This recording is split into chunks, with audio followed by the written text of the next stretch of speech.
Hello, welcome to this review of LEGO Star Set 75373 Ambush on Mandalore Battle Pack. This has 109 pieces, rated for ages 6+, retails for about $20 at most stores, and came out on August 1st, 2024. Without further ado, let's get into the review.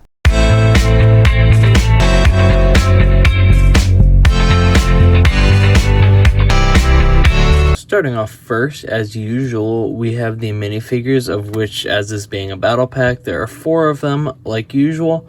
First off, we have this Imperial Commando here, of which the set includes 2 of them. But it's definitely a nice minifigure with great printing all around, and some on the back torso there, underneath the little jetpack or jump pack or whatever you want to call it there, and a nice helmet that I believe is brand new for this figure, which is always nice to see, a nice new mold for that. So yeah, it's a pretty great figure, and I'm glad that it comes with 2 of them. Definitely great for army building. And next up, we're going to go with the generic like Mandalorian warrior here, of which there is 1 of in this set. So if you wanted to army build it, you would have to get a few more if you wanted these. Of course, there's more of the Imperial Commandos than the individual Mandalorian warriors and like Night Owls here. But yeah, this figure is pretty good, and as you will see, the torso and legs are the exact same across the Mandalorian warrior and the Night Owl, the only difference being the helmet print, which is of course the generic helmet mold for Mandalorians, but it still looks pretty friggin' good, and kind of is reminiscent of some of the older Mandalorian figures, although it's been a minute since I've stopped and looked at them. But in some ways of like how the helmet and stuff is printed, it kind of reminds me of those older style Mandalorian figures. But last up, of course, we have the Mandalorian Night Owl, which, as you can see, has the same torso and leg print as the Mandalorian warrior there.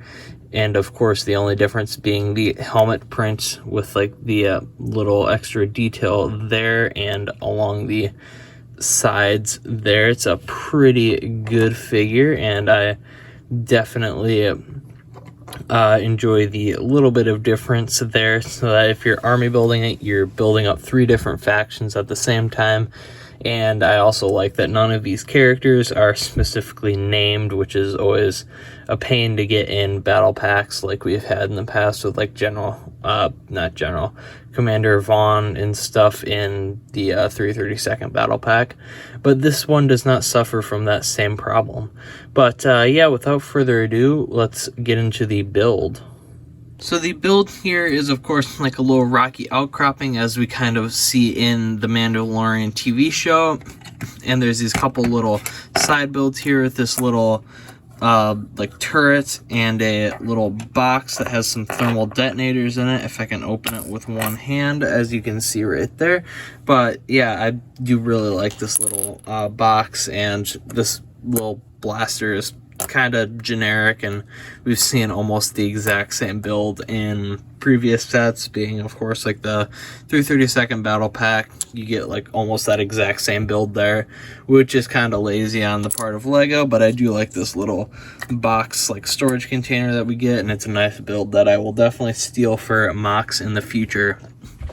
But the main portion of this build is the like rocky outcropping and a little bit of blank space here where you can pose your figures on, which is with the rock work is kind of reminiscent of the, I believe it came out in 2019. I'm probably way off on that. I'll pop it up on the screen if I am. It's me after the review real quick. I just want to cut in and say that I was way off on the time. Here is 2022, not 2019, and the rock work is in no way similar to it.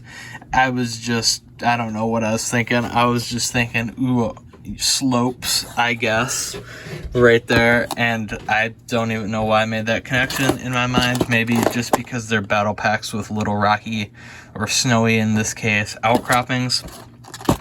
But yeah, with that out of the way, let's get back to the video. But the Snow Trooper battle pack that came out a few years ago and lasted for quite a while on shelves, but it had a similar kind of rocky, like outcropping area to this where you could stand your minifigures behind. Although with this one, you do get the extra little spot here with your bended clear piece to pose your figures on there, because they all have little jetpacks or jump packs or whatever you want to call them. But yeah, and of course, naturally, this being a battle pack, you do get spots to hold minifigure accessories like this little clip here, and a clip in the back with an extra blaster rifle, which all the figures each have their own blaster, and then there's this extra blaster rifle back here. And one thing that you can use this clip for that I kind of didn't really think about until just now for some reason, even though I did see it in the instructions, which I will pull out here real quick, is that you can connect this build with other similar builds. Now, I do not currently have this set or have it built to show you. I do have a couple more of these, but they're not currently built, or I would show you kind of how they connect. But obviously you can connect them on that bar if you don't put an accessory there with this other bar here, and I'm sure it's a similar connection method with this set over here, which I will hopefully get to review eventually, and will definitely show you the connection when I build it. But yeah, it's a pretty neat little build, and I do love how it can connect to the other builds and stuff that are supposed to take place on the same planet, or since Lego knows that's a battle pack and most people are planning to army build, get a few of them. Like my plan is to get maybe 5 of them, so I can have like a little squad of each of the Mandalorian warriors and Night Owls, and then a whole bunch of Imperial commandos for future mocks and stuff, and I think that'll be plenty for me. But yeah, since most people, like big fans of Lego and Star Wars in general, would plan to army build sets like this, it is nice that they include that functionality where you can connect them with each other or other sets. It just increases the playability of the set, that you can connect them and stuff, which I really like about this set. But yeah, it's other than that, it's a pretty neat little generic like rocky outcropping that could even be fun to include in like a mock or something as like a little Easter egg. It's like, hey, yeah, this is the set that it all came from. But yeah, I definitely don't mind it, and might include this this full build in a future mock where I just like stick it off to the side as like a little Easter egg if I ever do like a large Mandalorian season 3 mock.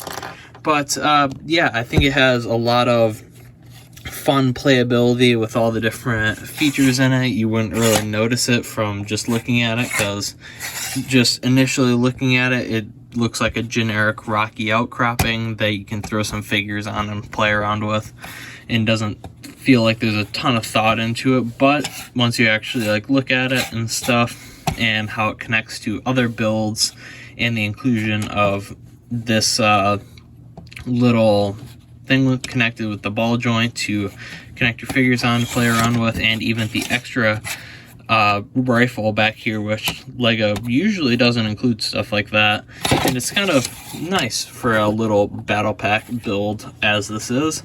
But yeah, that's really about all I have to say about this set, and I really think it's pretty good. It's obviously that new higher battle pack pricing, which is a little unfortunate, but not all that like unheard of. Like obviously it was going to be $20 because it's a battle pack, and that's how much battle packs cost now, which is, you know, unfortunate. It would have been nice for $15, but it is still going to be probably your best value out of most modern Star Wars sets. Will be your battle pack here at 4 figures for $20. Not too bad, and the little build that goes along with it is pretty good, other than this little turret here, which I think is a pretty lazy inclusion. But I mean, I guess I'd rather have the extra few pieces that it brings rather than not and just have the rest of this for 20 bucks. But yeah, other than that, I don't really have anything else to say about it. It's definitely a nice set, and it just came out, so it should be available for quite a long time yet. And definitely pick it up if you enjoyed like Mandalorian Season 3, or this scene in particular, or just like your Mandalorian minifigures. But yeah, that's all I have to say about this. Have a good one, and we'll see you next time. Bye!